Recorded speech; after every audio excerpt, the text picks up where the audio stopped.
Welcome back to our video time together where we consider what it is to live lives of spiritual victory.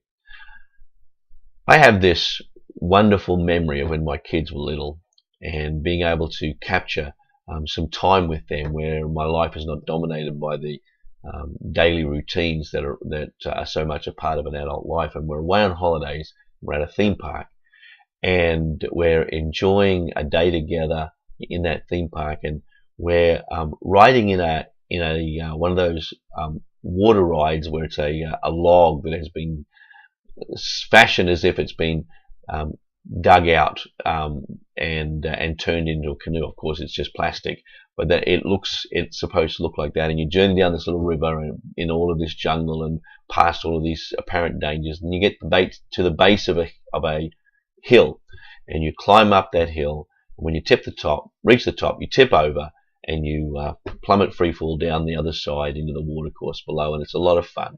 And it's even more fun because you're not supposed to be expecting what happens when you get to the top of that rise. And the first time that we did that was as I was taking my kids up that hill, sang a little ditty that I had remembered from my childhood. It's very simple. It just went, "Isn't it a lovely day? Dum da dum da dum." It came from a game that a very close friend of mine and I, when we were small, used to play. We were both about 4 or 5 years old, and we used to walk down the hill that ran from my home to his home. There was no fence between the yards, and we'd get halfway down the hill and we'd pretend to trip and roll down the hill, and before tripping we would sing that song as if we're blissfully unaware. "Isn't it a lovely day? Dum da dum da dum."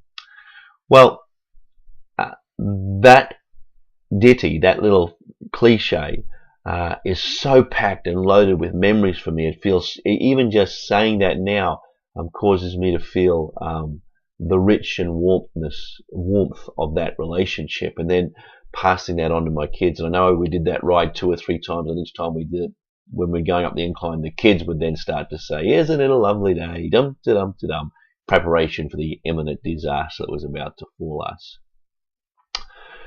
You know, it's very easy for us to complicate our faith, and there's a verse in Scripture that probably more than any other adds to that complication. In the Old Testament, as the people of Israel were journeying towards their new land, being led by Moses, God gave them a command, and He said, "Be holy, for I am holy."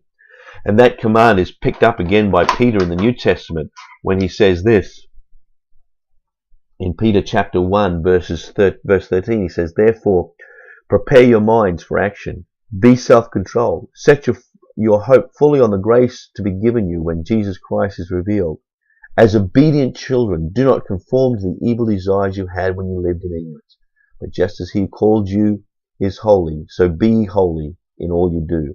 For it is written, 'Be holy, because I am holy.'" And that very phrase has about it this looming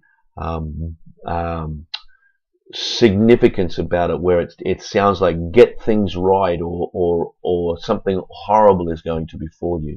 It's a warning as well as a command. You must be holy, and hearing those words, we can almost quake with fear. How can we be holy? How can you live a life that can be reflected like that? And so across the years, people have tried to build rules and laws and ways of doing things, structures, rituals, routines that would help us to live out this command to be holy. And it's made it so much more difficult than what it really is. Just as the sublimeness of my relationship with my children and my relationship with my childhood friend is captured in that little ritual phrase, "Be holy." Isn't it a lovely day? So is captured in this phrase, "Be holy." It's a resonating theme. It captures something that is truly at the center of the Jewish and later the Christian faith. And that is, we serve a God who is holy. His holiness is defined by His love. And when He calls to us to be holy, He's calling us to revel, to live, to be bathed, to be lost in His love.